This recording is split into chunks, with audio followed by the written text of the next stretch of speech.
তো হ্যালো বন্ধুরা, good afternoon. দেখো আমি তোমাদের আর একটা রান্না নিয়ে চলে, সেটা হচ্ছে আমি আজকে কষা মুরগির মাংস বানাবো। সেটা হচ্ছে কী করে সেটা তোমার সাথে শেয়ার করবো। এখানে কড়াইতে তেল দিয়ে তেলটা গরম হয়ে যাওয়ার পর দুটো শুকনো লঙ্কা ছেড়ে দিলাম। তারপরে ছেড়ে দিলাম এখানে হচ্ছে দুটো এলাচ ছেড়ে দিলাম, এলাচটা দুটো করে রেখেছে। তারপরে যে গোটা দারচিনি সব এখানে ভালো করে সুন্দর করে নাড়িয়ে চেড়িয়ে নেওয়ার পর এখানটা আমি দিয়ে দিব এখন হচ্ছে একটু নারিকেল দিয়ে দিব। এখানটা আমি একটু দুটো তেজপাতা দিয়ে দিলাম। দুটো তেজপাতা দিয়ে দেওয়ার পর তারপরে আমি এখানটায় দিয়ে দিব গোটা জিরা দিয়ে দিব। এখানটায় দিয়ে দিলাম গোটা জিরা কিছুটা, দিয়ে কিছুক্ষণ নাড়াচাড়া করে নেব। নাড়াচাড়া করে নেওয়ার পরে তারপরে আমি এখানটায় দিয়ে দিব হচ্ছে এখানে স্বাদ মতো আমি চিনি অ্যাড করবো। এখানটা স্বাদ মতো একটু চিনি দিয়ে দিব। দেখো এখানে স্বাদ মতো চিনি দিয়ে দিচ্ছি আমি এখানটায়। চিনি দিয়ে দিলাম আধা চামচের মতো চিনি দিলাম, স্বাদ মতো, যাতে একটু চিনি দিলে যে কোনো রান্নার টেস্ট ভালো আসে। তারপরে এটা তো সম্পূর্ণ হয়ে যাওয়ার পর এখানে আদা, রসুন, পেঁয়াজ, টমেটো, কাঁচা লঙ্কা, শুকনো লঙ্কা, জিরা সব কিছু একসাথে পেস্ট করে একদম মিক্সিতে পেস্ট করে নিয়েছিলাম আমি। করে নেওয়ার পর তারপরে আমি এখানটা দিয়ে দিলাম, কড়াইতে দিয়ে একটু নাড়িয়ে চেড়ে যখন তেল বেরিয়ে আসলো তখন এখানটা দিয়ে দিলাম কাশ্মীরি লঙ্কার গুঁড়া দিয়ে দেওয়ার পর পরিমাণ মতো লবণ দিয়ে দিলাম। এখানটায় লবণ 2-3 চামচের মতো লবণ দিলাম আমি এখানটায়। তারপরে হচ্ছে এখানটায় আমি দিয়ে দিব পরিমাণ মতন হলুদ গুঁড়ো একদম পরিমাণ মতন দিতে হবে। দিয়ে দেওয়ার পর আবার এটা সুন্দর করে নাড়িয়ে চেড়ে নিব। নাড়িয়ে চেড়ে নেওয়ার পর যতক্ষণ না এটা তেল বেশি তখন আড়াতে থাকবো। তারপর নাড়াচাড়া হয়ে গেলে পরে দেখো এটা কষে হচ্ছে কি সুন্দর করে কষে এসে যাওয়ার পর ভালোভাবে কষে যাওয়ার পর এখানটায় আমি দিয়ে দিব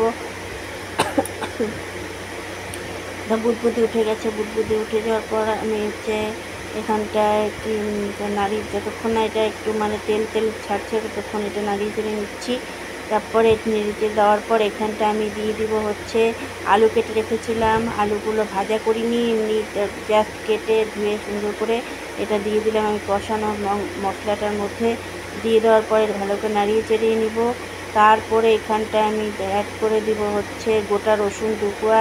কারণ রসুন আমার ভালো লাগে মাংসের মধ্যে, রসুনের সেটা আমার খুব পছন্দ, সেই জন্য আমি দুটো দিয়ে একটা আমার বড় একটা আমার ছেলে খায় না, তাই দুটোই দিলাম।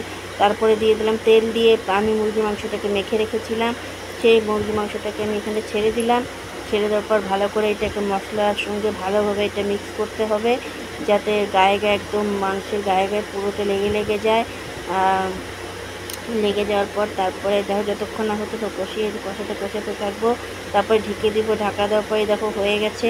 ঢাকনা তুলে দেখলাম খুব সুন্দর করে এটা হয়ে গেছে। দেখো কষে গেছে।